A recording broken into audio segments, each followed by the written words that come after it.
আলী রাদিয়াল্লাহু আনহু তখন তিনি রাষ্ট্রপ্রধান, রাষ্ট্রের প্রেসিডেন্ট। তিনি যখন যুদ্ধে যাওয়ার জন্য তার ঘোড়া ছিল, ঘোড়ার মধ্যে একটি তরবারি ছিল, লৌহ বর্ম ছিল।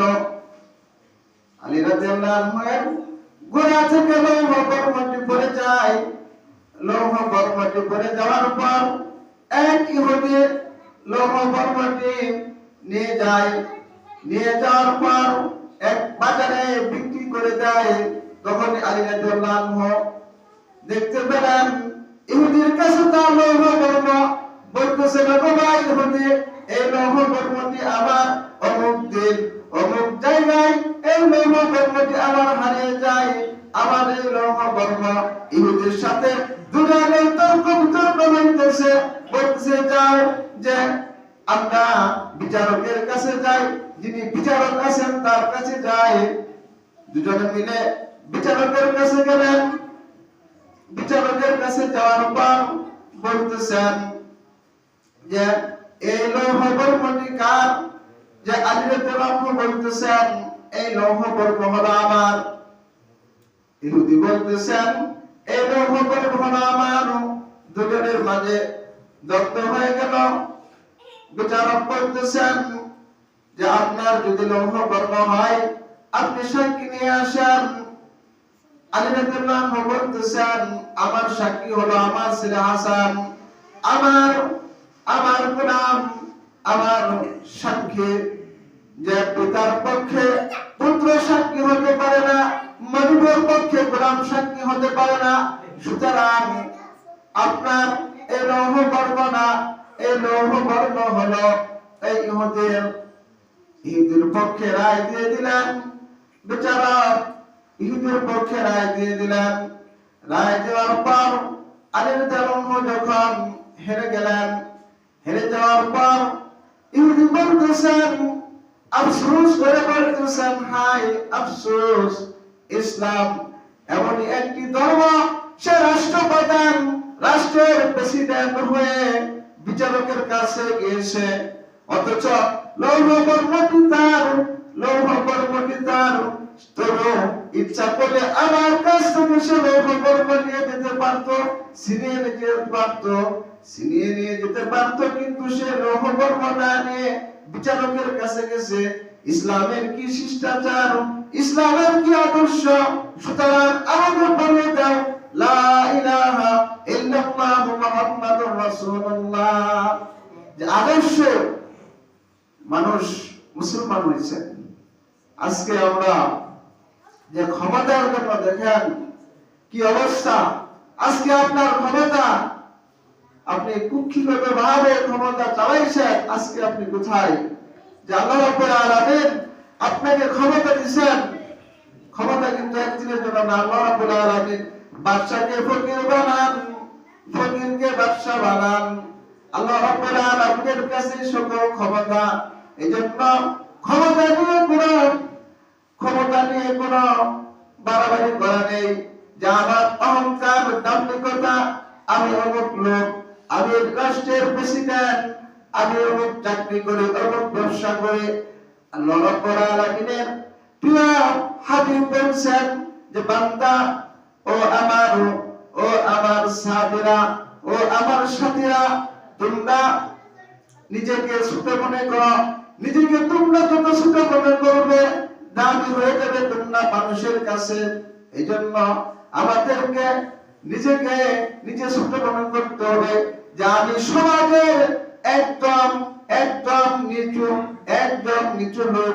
আল্লাহ রাব্বুল আলামিন যখন আপনাকে নিজের কাছে ছোট মনে করবেন, আল্লাহ রাব্বুল আলামিন আপনাকে বড় বানিয়ে দিবেন। আর যদি আপনার মনে অহংকার থেকে, তাকাব্বুর থেকে, যে ভাবে পোশাক পরেন, যে এটার ভিতর অহংকার আসে, আল্লাহ রাব্বুল আলামিন দাম্ভিকতা, অহংকার পছন্দ করেন না। আল্লাহ রাব্বুল আলামিন দাম্ভিকতা, অহংকার পছন্দ করেন না। তো আমাদের অন্তর থেকে দাম্ভিকতা দূর করতে হবে।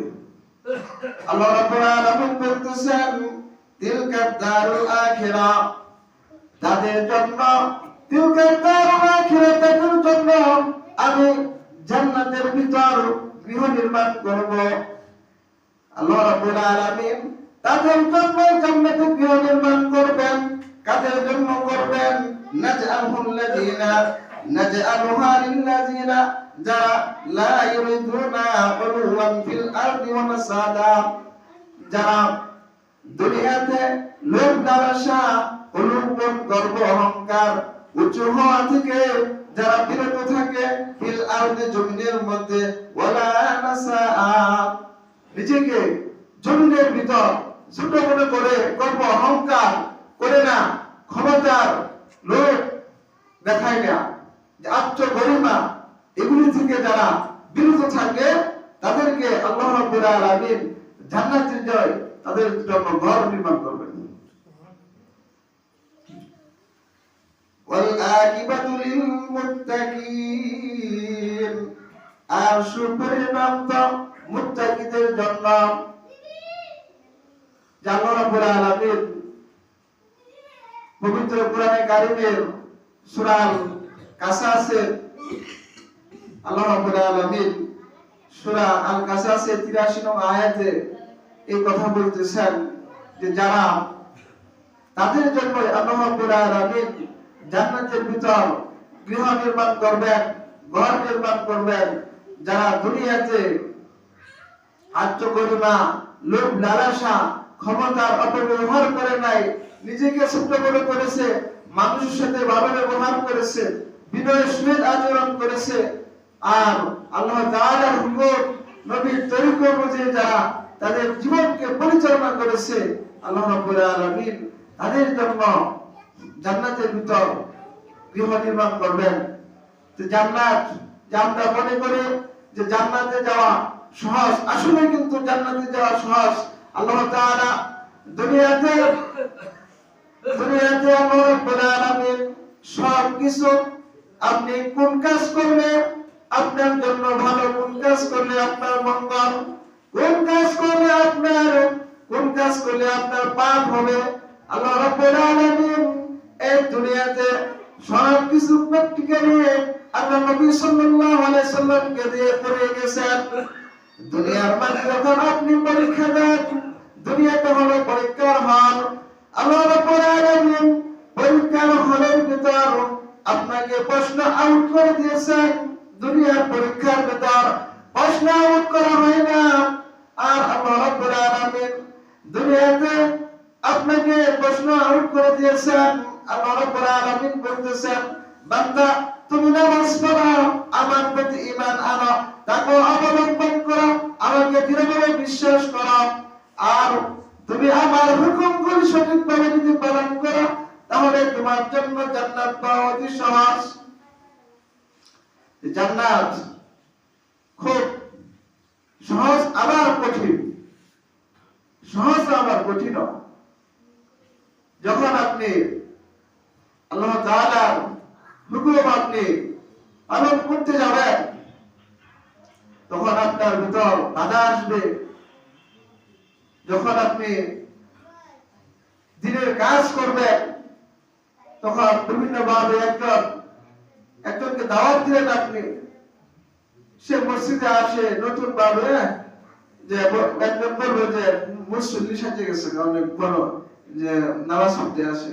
আমরা এটা করি কিন্তু, যে একজনকে দাওয়াত দিলে যে নতুন আসলো মসজিদে, তারে নিয়ে আমরা কথা বলি, কিন্তু না, তাকে উৎসাহ দেওয়া কি যে ভালো হয়েছে তুমি মসজিদে আসছো, প্রতিদিন আসবা, নামাজ পড়বা। আর আমরা বলি যে না, মসজিদে নামাজ পড়বা এসে এখন তো ভালো নামাজি হয়ে গেছে। কিন্তু এটা ঠিক না। যে আমরা কি করব, যে দাওয়াত দিব, আমরা মসজিদের ভিতরে আপনারা দাওয়াতের কাজ চালু করেন। যে আমি তো বলছি যে আমি জুমার দিন আসি, যে আমাকে নিয়ে যাবেন আপনারা, যে এই মহল্লা এই বাড়ি থেকে আসে না, আমাকে নিয়ে যাবেন, আমি দাওয়াত দিয়ে আসবো। আপনারা প্রতিদিন সকালবেলা হোক, যে যাকেই পারেন সবকে বলবেন, দাওয়াত দিবেন যে মসজিদে আসার জন্য, নামাজ পড়ার জন্য, এটা বলবেন জিনের কাজ। আপনার দাওয়াতে যদি একটা লোক মসজিদে আসে, একজন লোক যদি মসজিদে আসে, সে নামাজ পড়ে, তার নামাজ কবুল হোক আর না হোক, আল্লাহ রাব্বুল আলামিন আপনি যে তাকে দাওয়াত দিয়েছেন, তাকে যে মসজিদে নিয়ে আসছেন, আপনাকে আল্লাহ রাব্বুল আলামিন কবুল নামাজের সব আপনার আমলনামায় লিপিবদ্ধ করে দিবেন। এজন্য যে নেক কাজ, আল্লাহ রাব্বুল আলামিন এত দয়াবান, আপনি নেক কাজ করছেন, এই নেক কাজটা আল্লাহ তাআলা যে 10 গুণে গুণান্বিত করেন, আর আপনি একটা খারাপ কাজ করছেন, বদ আমল করছেন, আল্লাহ রাব্বুল আলামিন একটা গুনাহ লেখেন। আল্লাহ তাআলা বান্দার প্রতি এত দয়াশীল, এত ইহসানশীল। আজকে আমরা আল্লাহ তাআলাকে ভুলে গেছি। আল্লাহ রাব্বুল আলামিন বলতেছেন, কাইফা তাকফুরুনা বিল্লাহ, কেমনে তোমরা আমাকে ভুলে গেলা, কেমনে তোমরা আমাকে ভুলে গেলা। কাইফা তাকফুরুনা বিল্লাহ ওয়া কুনতুম আমওয়াতান, তোমরা তো মৃত ছিলে, মৃত থেকে আমি তোমাদেরকে জীবিত করেছি, আবার তোমাদেরকে জীবিত থেকে আবার মৃত করব, আবার মৃত থেকে আবার উত্থান করব। আল্লাহ রাব্বুল আলামিন আপনার কোনো অস্তিত্ব ছিল না, আল্লাহ রাব্বুল আলামিন আপনাকে দুনিয়াতে আনছেন, এই দুনিয়া থেকে আবার আপনার চলে যেতে হবে। দুনিয়া থাকার জায়গা না, এখান থেকে আপনি চলে যাবেন। চলে যাওয়ার পর আল্লাহ রাব্বুল আলামিন আপনি যদি মুমিন হন, আপনার কবরের ভিতর, মুমিনের কবরের ভিতর জান্নাতি ফেরেশতা আসবে, তার রূহটা নিয়ে যাবে, তাকে সালাম দিবে, সালাম দিয়ে বলবে, ও জান্নাতি আত্মা, তার আত্মার ভিতর সুঘ্রাণ ছুটতে থাকবে, তাকে আসমানে নিয়ে যাওয়া হবে, তাকে সালাম দেওয়া হবে। আর যারা নাকি বদকার পাপিষ্ঠ আত্মা, দুর্গন্ধ ছড়াইতে থাকবে আত্মার ভিতর দিয়ে, তাদের ফেরেশতারা বলবেন যে তোমাদের নিকট কি কোনো সতর্ককারী আসে নাই? তারা বলবে, ক্বালু বালা, আমাদের নিকট সতর্ককারী আসছিল, আমরা মিথ্যা প্রতিপন্ন করছিলাম, আমরা আল্লাহ তাআলার উপর বিশ্বাস করি নাই, আল্লাহ তাআলার প্রতি ঈমান আনি নাই, রাসূল সাল্লাল্লাহু আলাইহি ওয়াসাল্লামের চরিত্র বুঝে আমরা চলি নাই।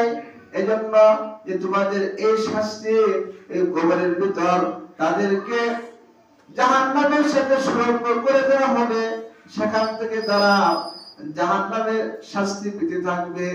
জাহান্নামের আগুন অতি ভয়াবহ। যে আমরা জান্নাতে যেতে চাই না, জাহান্নামে যেতে চাই। আমরা কি জান্নাতে যেতে চাই না জাহান্নামে যেতে চাই? জান্নাতে যেতে চাইতে হলে তাহলে কাজ করতে হবে।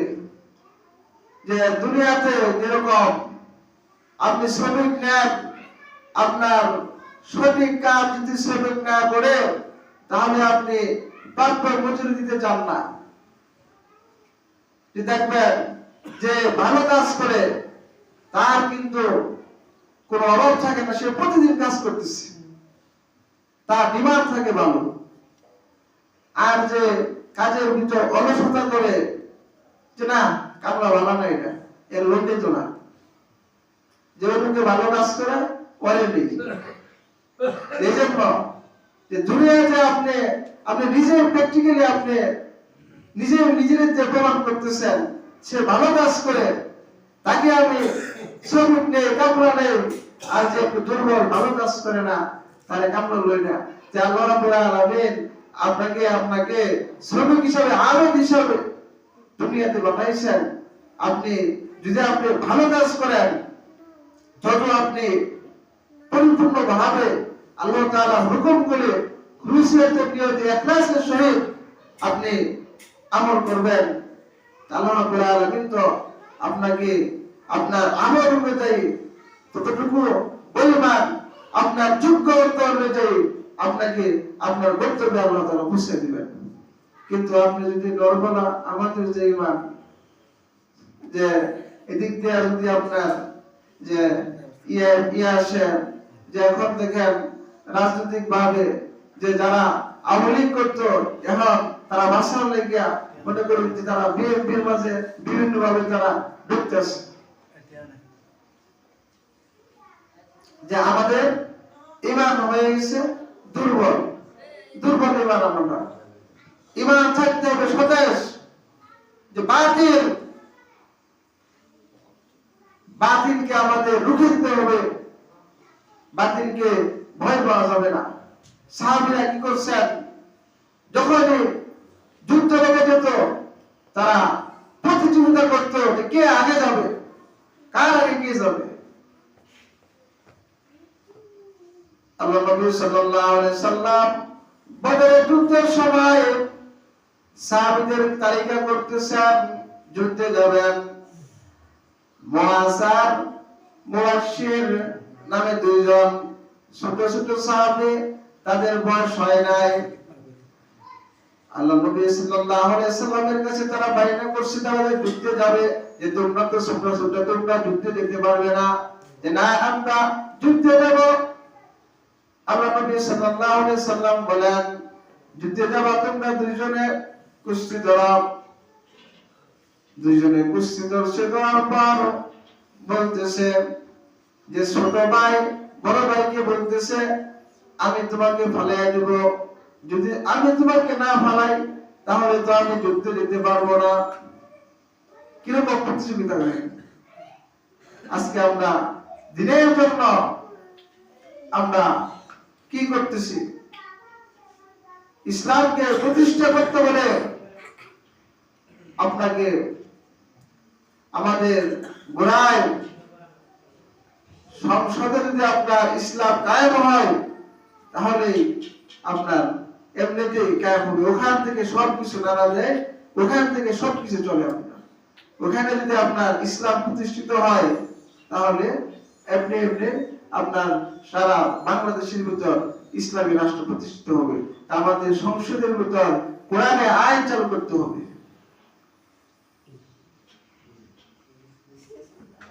তো আল্লাহ নবী সাল্লাল্লাহু আলাইহি সাল্লাম হাদিসের ভিতর বলতেছেন, মান লাবিসা সাওবা শাহওয়াতিন ফিদ দুনিয়া, দুনিয়ার ভিতর যারা, সাওবা শব্দের অর্থ হলো পোশাক, যারা দুনিয়ার ভিতর চাকচিক্যের জন্য, নিজেকে বড় মনে করার জন্য নতুন নতুন পোশাক পরে আর নিজেকে বড় মনে করে, আল্লাহ রাব্বুল আলামিন কাল কিয়ামতের দিন তাদেরকে জাহান্নামের পোশাক পরাবেন।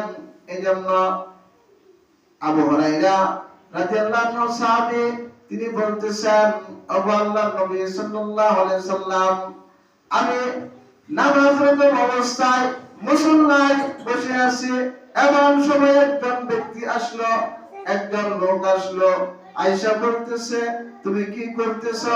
আমি তাকে বলি নাই, কিন্তু সে যে আমার নিকট আসলো, আমার নিকট অন্তরের মাঝে এত ভালো লাগলো, আমি ইবাদত করতেছিলাম। তো আল্লাহ নবী সাল্লাল্লাহু আলাইহি সাল্লাম বলেন, তুমি দুইটা পুরস্কার পেয়েছো, যে তুমি যে ইবাদত করতেছিলে তুমি তার নিকট প্রকাশ করো নাই, আর আল্লাহ রাব্বুল আলামিন তুমি যে গোপনে ইবাদত করতেছিলে এটা আল্লাহ রাব্বুল আলামিন পছন্দ করেছেন।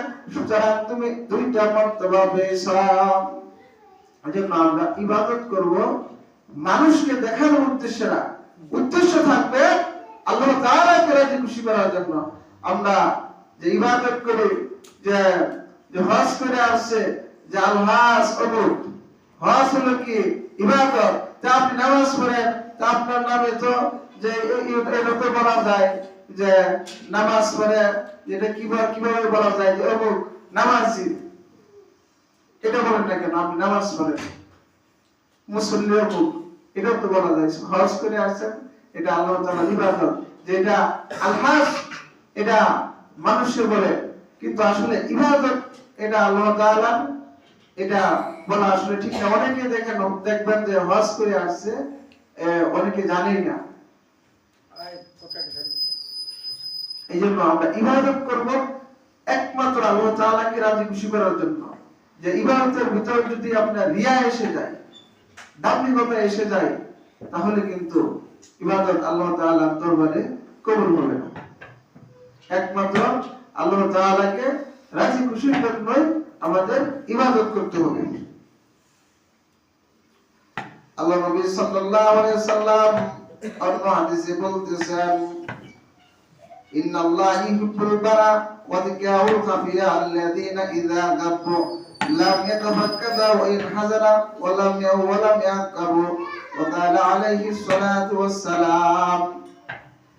যে আপনার এক সাহাবী বলছেন, আমি পোশাক পরে, আমি যে আমার চাদর পরিধান করে, এটার ভিতর আমার একটু ভাব এসে যায় যে আমি বলি আমি পোশাক পরেছি, আমার সৌন্দর্য আমার নিজের কাছে ভালো লাগে, আমি ভালো মনে করি, এটা কি আমার জন্য অহংকার হবে?